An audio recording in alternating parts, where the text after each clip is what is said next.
Punta naman tayo sa front yard. So ito yung front yard. Papunta sa front yard.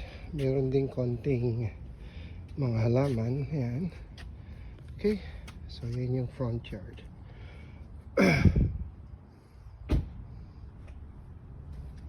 Hello. Hi. How's it going? Good. That's my son-in-law. What are you doing? I'm just recording it for my niece in the Philippines. So ako nagtanim nito. Ito yung ano.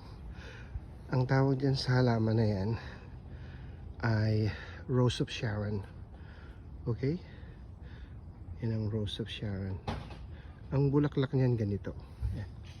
Yan ang bulaklak niyan. Yan. Merong purple or lilac. Meron din puti. Yan. Sa isang puno, no? Meron lilac. Meron din puti. Okay? So yan yan. Actually mataas na mataas yan, pinutulang ko lang, kaya kailangan hindi masyadong mataas. So anyway, ito yung aming front yard. That's my Honda Civic. Okay,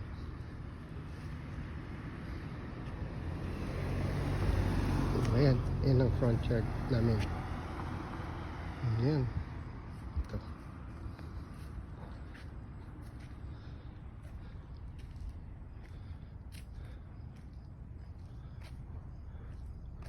Pakita ko sa iyo yung bibili lang nito 2 weeks old pa lang.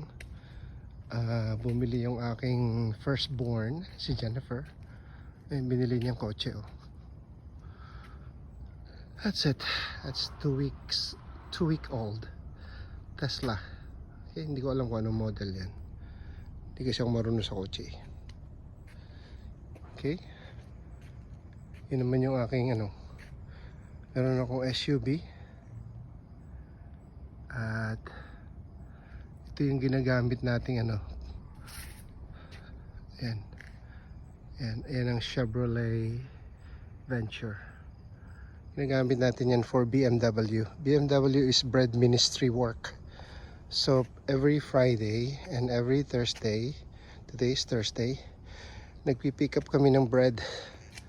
Tapos pinamimigay namin. Okay? So yan. Yan yung aming front yard.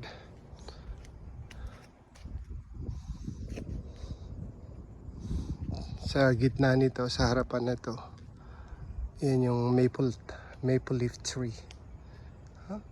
Yan, maple leaf tree yan. That's it. Ito naman na tawag nila dito dwarfs dwarfs pine tree. So hindi kasi lumalaki. There. That's our house. Number 10, Wantanopa Crescent. Okie dokie. Bye.